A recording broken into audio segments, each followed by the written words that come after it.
할렐루야. 하나님께 영광 돌립니다. 이 박수는 하나님께서 받으셔야 되고, 우리 부족한 종을 불러주신 우리 하나님과 김은호 목사님과 여러분들께 감사를 드립니다.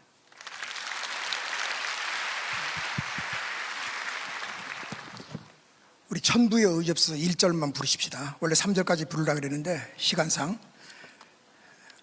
천부의 의지 없어서 화면 띄워주십시오. 그거. 천부여 의지 없어서 손 들고 옵니다. 주 나를 박대하시면 나 어디 가리까. 내 죄를 씻기 위하여 피 흘려 주시니 곧 회개하는 마음으로 주와.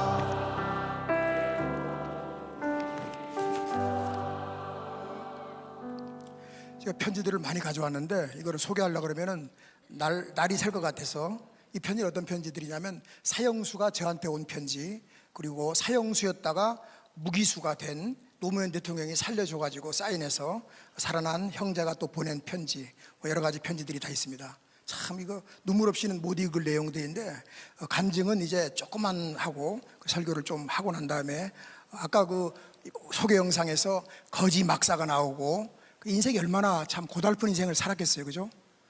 죄도 많이 짓고 고난도 많이 겪고. 그런데 따라서 한번 합시다. 고난은 축복이다. 기도는 응답이다. 전도는 축복이다. 저의 담임 목사님은 저랑 이름이 같아요. 저는 고봉준, 우리 담임 목사님은 김봉준.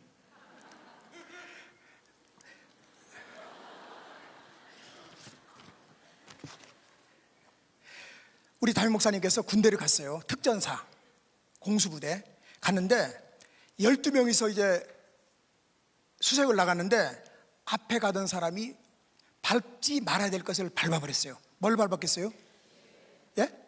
지뢰. 어떤 교회 가니까 뭐 똥 밟았다 그러더라고요. 근데 이제 12명이서 11명은 즉시로 죽어버리고 즉사해버리고, 목사님만 중상을 입고, 그것도 12시간 만에 발견되어서 몇 달 동안 병원에 있다가 살아났어요. 구사일생이라 그러죠.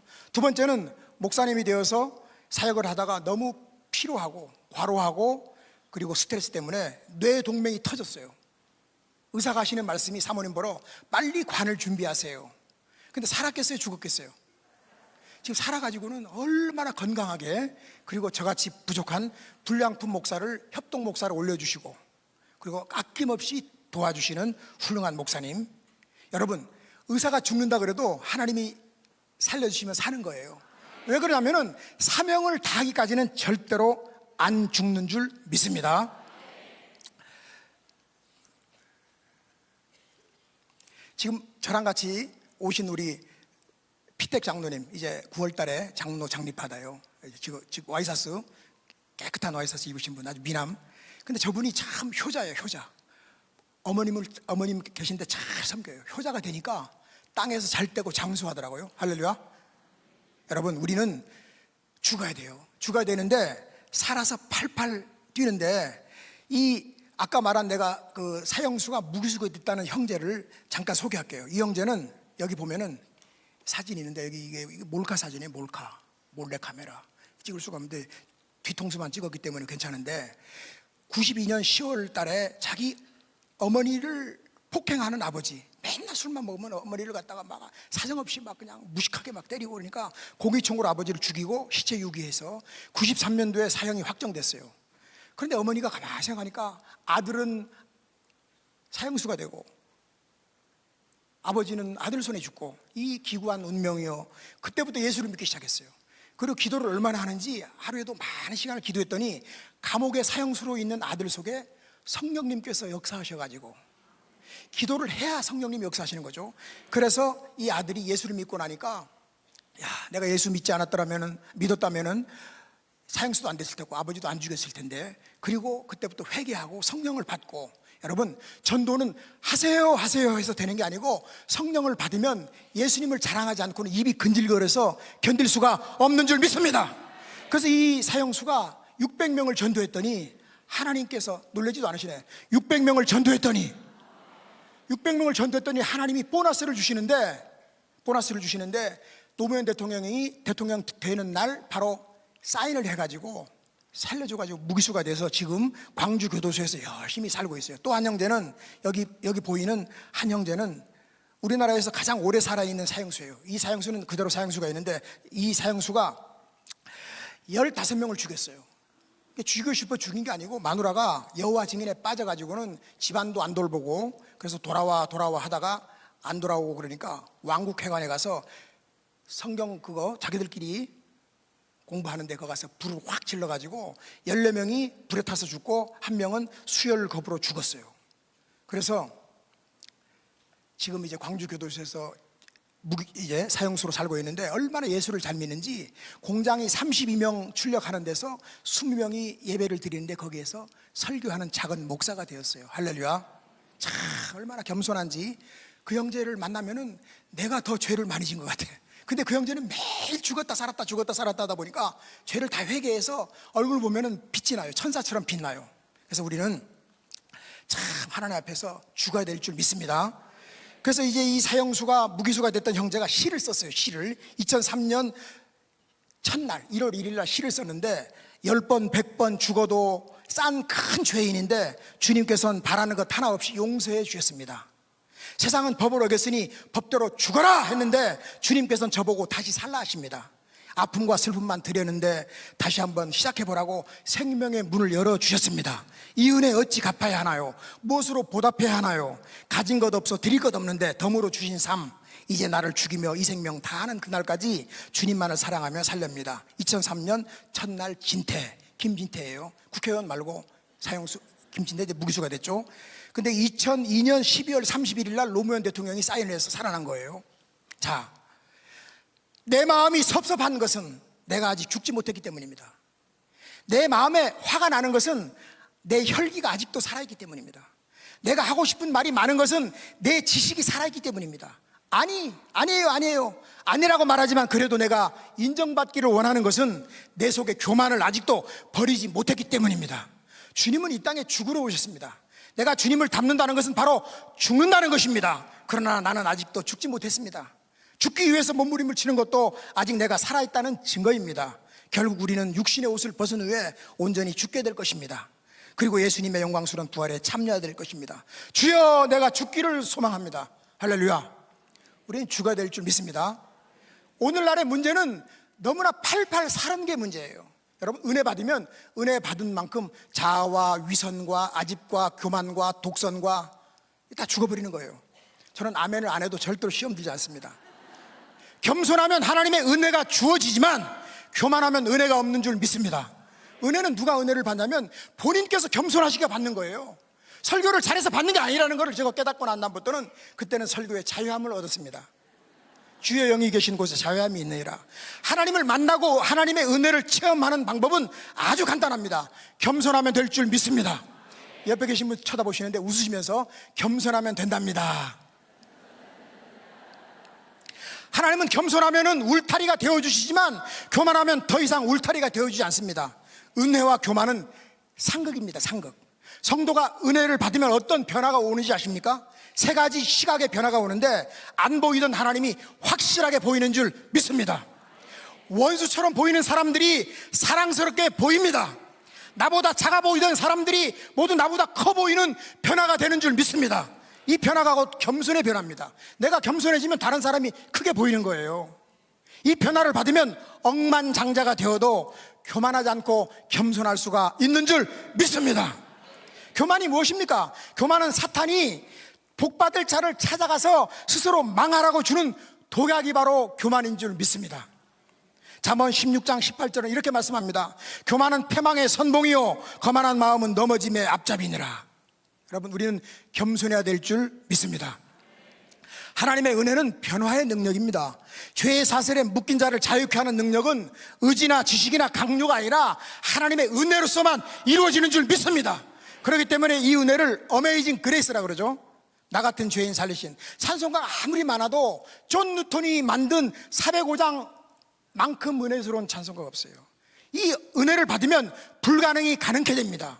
은혜는 값진 향료와도 같아서 대부분 향료는 식물에서 뽑아내는데 그것이 나무이든 잎사귀든 꽃이든 철저하게 부서져야 향기를 발한다는 사실입니다. 하나님의 은혜를 값진 향료에다가 비유하는 이유는 우리의 마음이 철저하게 부서져야 하나님이 주시려는 큰 은혜를 받을 수가 있기 때문인 줄 믿습니다. 성경이 말하는 은혜란 무엇입니까? 은혜는 이기는 힘입니다.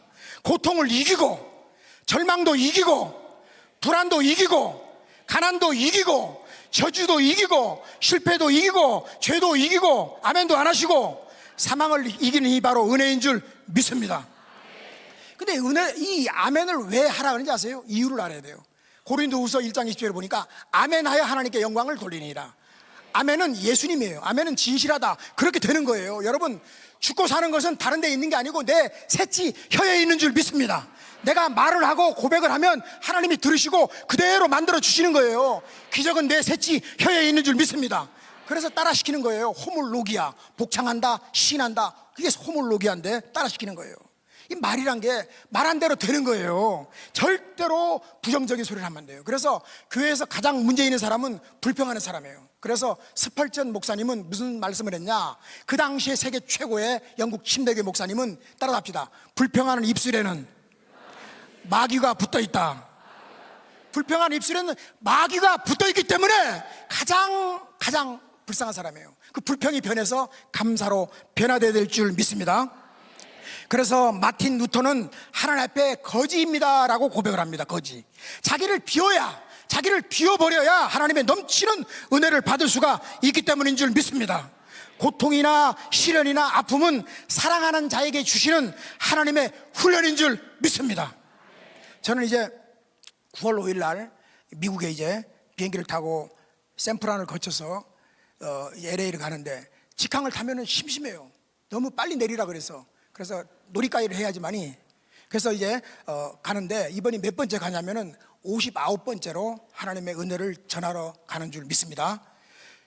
이 루터가 이런 그 시를 썼어요. 저는 거지입니다 라는 시가 있는데 너무나 은혜스러워요. 주여 채워지기를 갈망하는 빈 배를 보소서. 내 주여 채우소서. 제 믿음이 연약하오니 강하게 하소서. 사랑에 굶주려 있으니 주님의 사랑으로 배부르게 하시고 그 사랑이 저를 통해 이웃을 향해서 나아가게 하소서. 저는 그다지 강하지도 굳건하지도 않습니다. 때때로 의심하기도 하고 주님을 전적으로 신뢰하지도 못합니다. 오 주여 저를 도우소서. 제 믿음을 강하게 하셔서 주님을 신뢰하게 하소서. 주님 안에서 제 모든 보화를 버렸습니다. 저는 거지입니다. 그러나 가난한 자들을 위해 오신 주님은 부유하십니다. 저는 죄인입니다. 그러나 주님은 의로우십니다. 제 안에는 죄악이 가득합니다. 그러나 주님께는 의로움만이 가득합니다. 받기만 하고 드릴 수 없는 저는 주님 안에 머물러 있으렵니다. 마르틴 루터. 시편 30편 5절에는 이런 말씀이 있습니다. 그의 노염은 잠깐이요 그의 은총은 평생이로다. 저녁에는 울음이 깃들일지라도 아침에는 기쁨이 오리로다. 문제는 영원히 계속되지 않습니다. 여러분 다 사연들이 있잖아요. 노사연 씨만 빼고 다 사연들이 있어요. 문제는 영원히, 그 고난은 영원히 계속되지 않지만 은혜는 영원히 계속되는 줄 믿습니다. 하나님의 은혜와 은사와 부르시면은 후회하심이 없습니다. 하나님의 약속을 믿고 나가면 하나님의 은혜가 끊임없이 나라의 뒤를 따라오면서 문제가 축복을 압도하지 못하게 하고 반대로 축복이 문제를 눌러버리고 압도하게 될 줄 믿습니다. 모든 문제는 곧 지나가든지 반드시 변화하게 되는 줄 믿습니다. 그렇습니다. 결국 하나님의 은혜가 없는 인간의 노력은 과정도 힘들고 결과도 나쁘게 함을 절감할 수밖에 없는데 일의 성취를 위해서 인간의 노력과 의지도 반드시 필요합니다. 가장 중요한 것은 하나님의 은혜인 줄 믿습니다. 은혜는 빛입니다. 이 빛. 은혜는 불과 같습니다. 은혜는 단비와 같습니다. 은혜 떠나 있으면 아무것도 되는 것이 없습니다. 언제 어느 곳에 있든지 꼭 있어야 되는 것이 바로 은혜인 줄 믿습니다. 은혜가 뭡니까? 깨달아지는 게 은혜입니다. 믿어지는 게 은혜입니다. 할렐루야. 다른 것은 좀 부족하다 할지라도, 조금 어렵다 할지라도, 안 된다 할지라도 하나님의 은혜가 나와 함께하고 여러분들과 함께하면 모든 일은 되는 것이고, 모든 것이 있어도 하나님의 은혜가 없으면 안 되는 것이라고 성경은 분명히 말씀하고 있는 줄 믿습니다. 그래서 성도는 은혜를 사모해야 되고 받아야 될 줄 믿습니다. 내 심령, 내 가정, 내 영혼, 내 교회에 은혜가 있는가 없는가 하고 항상 관심을 가지고 보는 거야말로 가장 중요한 일인 줄 믿습니다. 따라서 한번 합시다. 우리 오륜교회는 은혜로 가득합니다. 할렐루야. 평강의 원천은 하나님의 은혜입니다. 저는 옛날에 거지 생활을 해봤잖아요. 거지들은 좋은 점이 딱 하나 있어요. 주머니에 패스포트에 1원짜리라도 하나 있으면 불안해요. 그래서 다 비워버려야 평강이 임합니다. 근데 우리들은 어떻습니까? 정상적인 사람들은 주머니에 5만원짜리가 가득 있어서 패스포트가 꺾이지 않아도 좀 더 만족이 없어요. 여러분, 어떤 게 부자입니까? 없어도 있다 그러는 사람이 부자입니다. 그러나 있어도 없다 그러고 불평하는 사람은 거지입니다. 우리는 하나님이 모든 것을 가지고 계시기 때문에 절대로 없어도 없다 그러면 안 됩니다. 없어도 있다고 말해야 될 줄 믿습니다. 믿음으로 말해야 될 줄 믿습니다. 믿음으로 아니한 모든 것이 죄인이라 그랬습니다. 우리는 믿음으로 살아야 될 줄 믿습니다. 그래서 은혜와 평강은 쌍둥이입니다. 쌍둥이. 하나님의 은혜가 없다면 많은 소유는, 많은 평안을 가져다 주기보다 오히려 많은 불안을 가져다 줄 수밖에 없는 줄 믿습니다. 1916년에 해티클이라는 미국 역사상 최고의 구두쇠 할머니가 있었는데 1억 달러, 한국 돈으로 말하면 1200억 원이 있는데도 남기고 돌아가셨어요. 당시로는 엄청난 돈입니다. 지금도 큰 돈이지만 그 당시 1916년 같으면 조 단위죠, 조. 그처럼 엄청난 재산을 가지고 있으면서도 기름값을 절약하려고 찬 오트밀을 먹었습니다.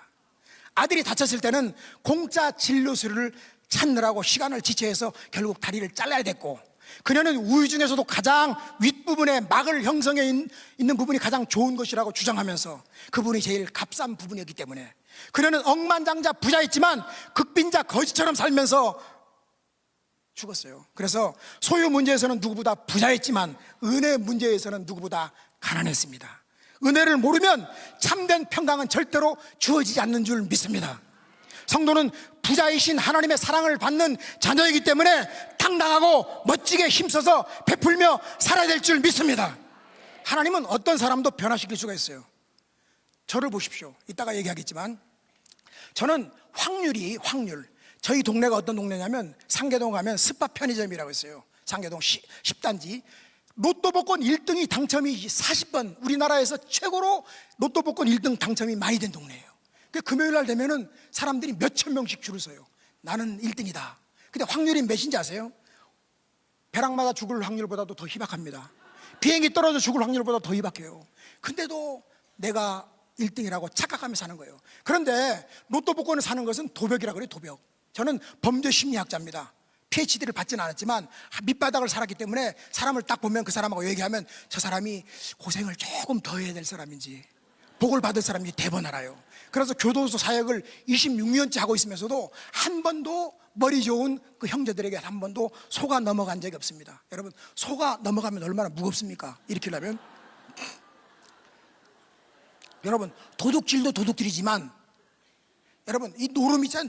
노름을 왜 노름을 왜 못 끊냐면 막 노름할 때 이럴 때도 막 엔돌핀이 나와요. 이게 뇌에서 뭐가, 이게 병이에요, 병. 또 도둑질도 마찬가지고 희열을 느끼는 거예요. 그런데 그것보다도 더 좋은 것이 나타나면 끊는 거예요. 제가 아는 친구 그리고 선배 되신 분은 소매치기 하던 분도 있고, 근데 손가락을 잘라는데도 소매치기를 하더래요. 자기도 모르는 사이에 무의식적으로 들어가더래요.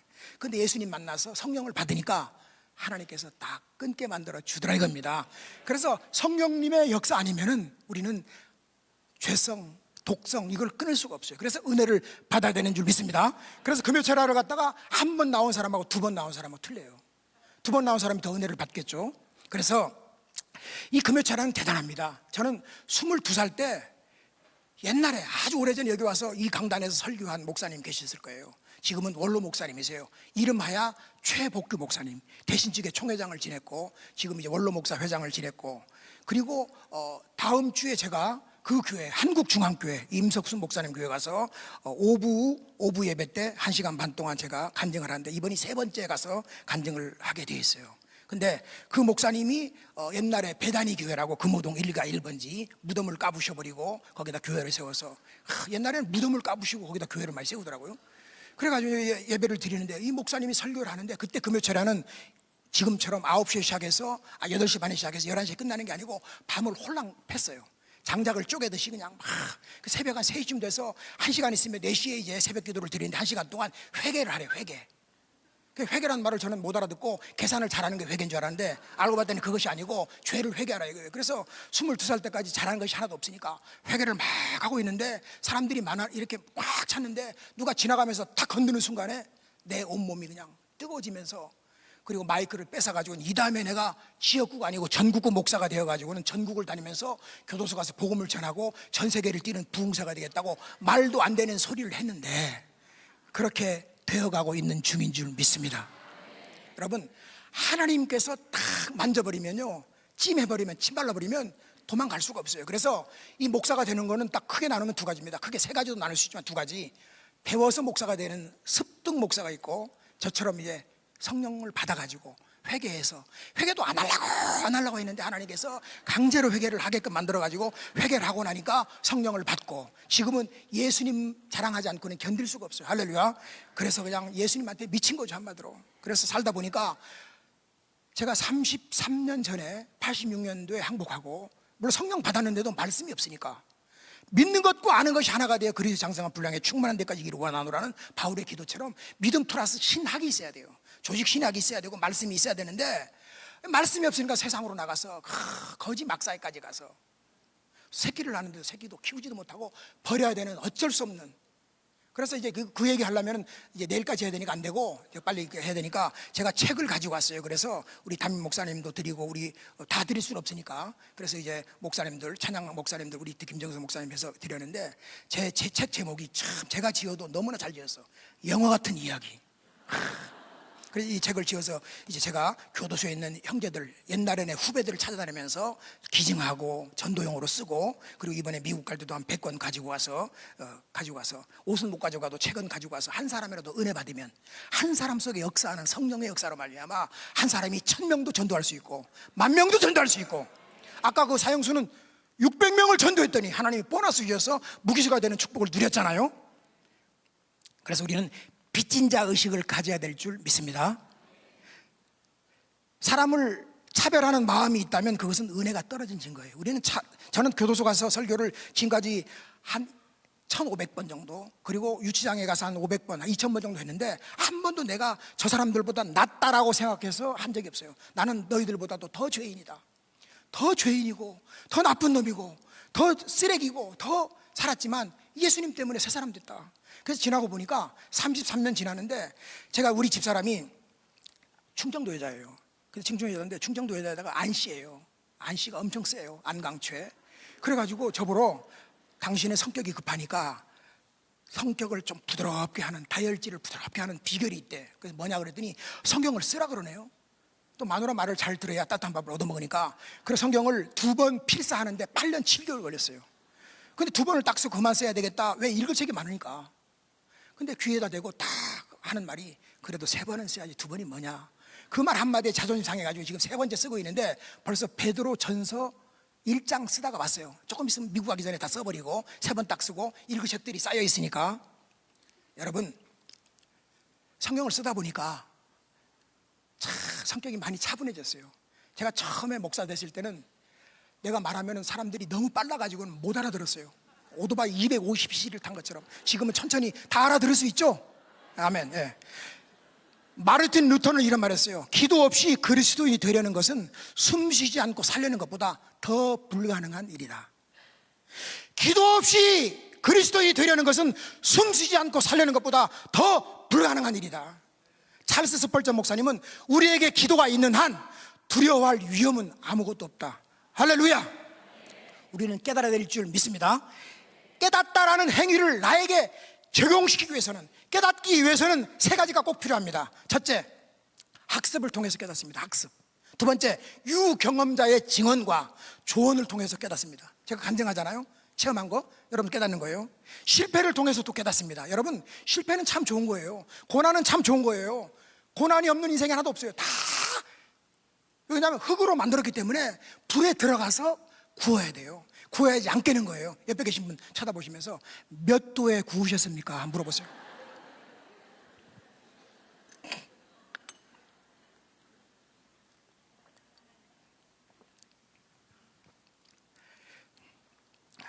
기도 없는 성공은 불통이고, 기도 없는 성공은 불통입니다. 기도 있는 성공은 형통인 줄 믿습니다. 절망스럽고 무기력한 지금 이곳, 나의 끝이야말로 주님이 나를 만나 주시는 지점인 줄 믿습니다. 하나님의 방법은 사람입니다. 사람, 바로 여러분들입니다. 하나님 언제나 사람을 통해서 일하십니다. 오늘날 교회는 더 나은 방법을 찾고 있지만 하나님은 더 나은 사람을 찾고 있는 줄 믿습니다. 바로 기도의 사람을 찾고 있는 줄 믿습니다. 역대하 16장 9절은 말씀합니다.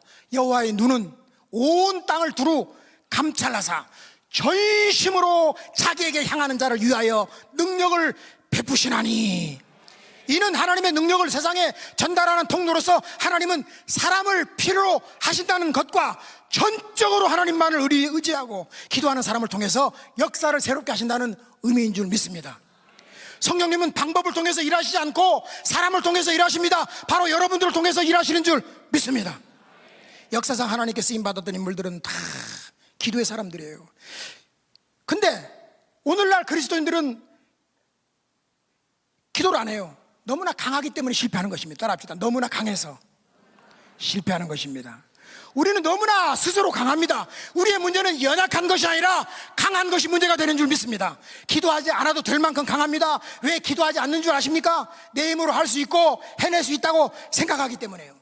여러분, 농부를 한번 생각해 보세요. 봄에 씨를 뿌리고 열심히 농사를 짓는데, 이른 아침부터 열심히 농작물을 가꾸는데, 가을에 추수하는데 열심히 해서 수확을 거둡니까? 비가 오지 않으면 nothing, 아무것도 아닙니다. 비가 와도 상황은 똑같습니다. 비가 너무 많이 와도 결실의 축복을 위해서 농부가 한 일은 0.1%도 안 돼요. 그래서 아무리 노력해도 하나님이 안 도와주면 아무것도 할 수가 없는 것이 인생이란 걸 깨달으면 그때부터 철이 드는 거예요. 저희 큰아들은 지금 36입니다. 83년생이고 둘째 아들은 86년생이고 그리고 셋째 아들은 87년생이에요. 아들만 셋입니다. 딸을 낳을 줄은 몰라요. 어떻게 딸을 하나 낳으려는데 뭐. 그래서 손녀가 4명입니다. 그 손녀가 그렇게 이뻐요. 야, 여자애가 노는 게 그냥 이뻐가지고 눈에 넣어도 안 아플 만큼. 그 말이 무슨, 그렇다고 해서 손녀 자랑하고 그런 건 아닙니다. 근데 이제 열흘만 있으면은 또 손자가 태어납니다. 둘째가 또 아들을 이제 배가 이렇게 불러서 지금. 근데 지나고 보니까 예수 믿을 때 86년도에 나왔을 때는 아까 말했잖아요. 거지였었는데, 거지. 뜻이 큰 사람이 아니고 거지. 10원짜리 하나 없는 평강으로 채워진 거지. 거지였었는데 지금은 얼마나 33년 만에 변화됐냐면 28년 만에 잃어버렸던 아들을 만났고, 그리고 아들은 박사에다가 교수에다가, 그 둘째는 또 내일 모레 목사 안수 받죠. 셋째는 요리사. 우리 집은 전부 사시 집안입니다. 여러분, 이 세상에서 가장 센 사람이 누군지 아세요? 씨름 선수가 아니라 정직한 사람이 가장 힘센 사람인 줄 믿습니다. 정직하면 하나님이 끝까지 도와주시는 줄 믿습니다. 기도하지 않는 사람 3가지 죄가 있습니다. 불신죄. 자기 기도를 들어줄 하나님이 없다고 여기니까 기도하지 않는 것입니다. 그 다음 2번째, 하나님을 무시하는 죄입니다.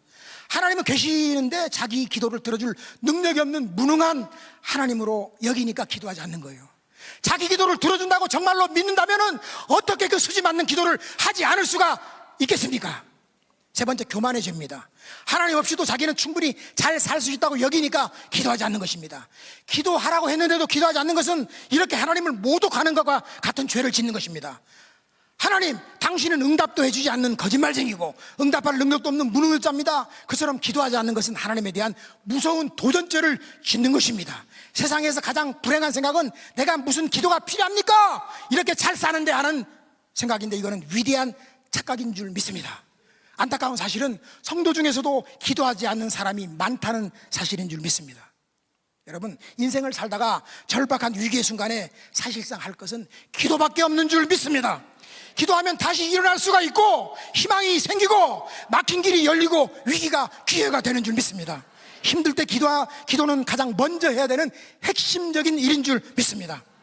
기도는 숨이 통하는 기도와 같습니다. 기도가 막히면 숨을 못 쉬고 5분 있으면 죽어버리듯이 기도가 없으면 영혼은 죽어버리고 맙니다. 여러분, 교회가 부흥회를 합니다. 오늘 같은 경우도 1일 부흥회예요.